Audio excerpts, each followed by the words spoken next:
Let's start explaining the backhand from scratch. First, I'll teach you about the grip. Take a look. For the forehand grip, you can see that it's relatively firm. You can see this angle here, right? For the backhand, remember these fingers. You absolutely must not pinch the paddle with these two fingers. Absolutely do not press on it. What should we do instead? Rest your backhand fingers on the paddle. Use the second joint of your thumb to press against the paddle. Ideally, press against it like this. Do not press down. If you press down, your backhand will suffer. May I ask a question? Go ahead.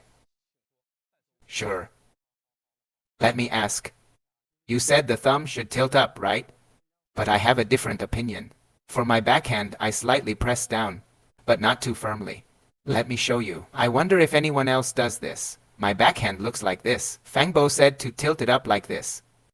But I press down slightly. Do you know why? Why? But not too firmly, right? If you press with your fingers, try this. How much can you retract? To this position, this is the limit. It gets stuck. Why do we rest our fingers like this? It allows maximum rotation. If you press down, try it yourself. It's like locking it in place. Those of you with paddles, give it a try. For the backhand, do you notice how much more we can retract? That's to help you swing it out. But if you press down, you can't do it. That's the reason. Tilting up is better for wrist rotation and power generation, especially during a backhand flick.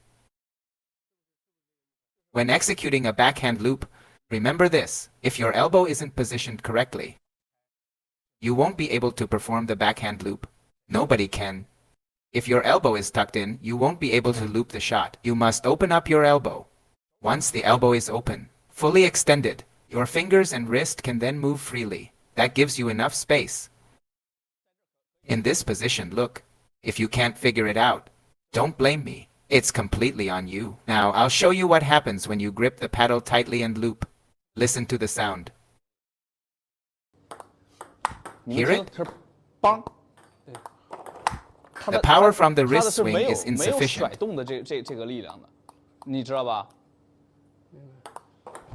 You can still loop, but the sponge isn't fully engaged. The sound isn't crisp enough. Now, with the thumb resting on the paddle, I'll demonstrate again. This sound is much crisper. Got it? From my understanding, lifting the thumb makes the backhand more relaxed. It makes the backswing feel smoother. Let me show again. This is what happens if the elbow is tucked in. When the elbow is tucked in, this motion can't be fully executed. If I tuck my elbow and push outward, the movement becomes limited. The elbow absolutely cannot stay tucked in. Understand? Only when the elbow is open. Look at this space, this arc. Can we have enough room for the backswing? Only then can we generate power. Got it, my friends? Ladies and gentlemen? Ladies, are you following? The backhand has limitations. If the elbow is tucked in, look here.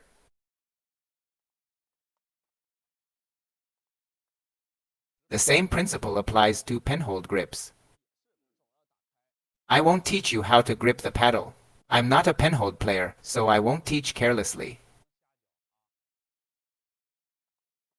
Still, the elbow must be open.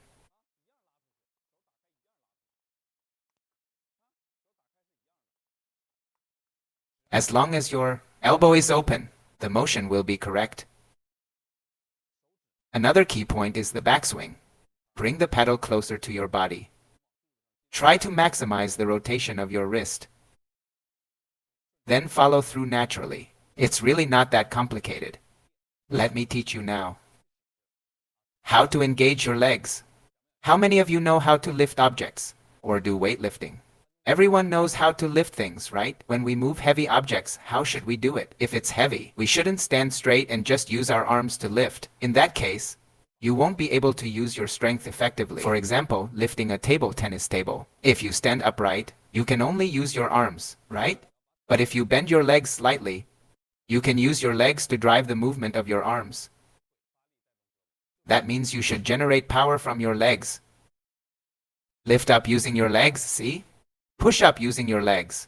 This is leg strength. If I stand straight, it's like how you loop the ball standing still, just using your arms. If I only use my arms to lift, I can't engage my waist and legs properly. Using your legs is the same principle as looping a shot. When your legs bend and push upward, catch the ball and then push upward again. Bend your legs, push upward. Catch the ball, push upward. Catch the ball, push upward.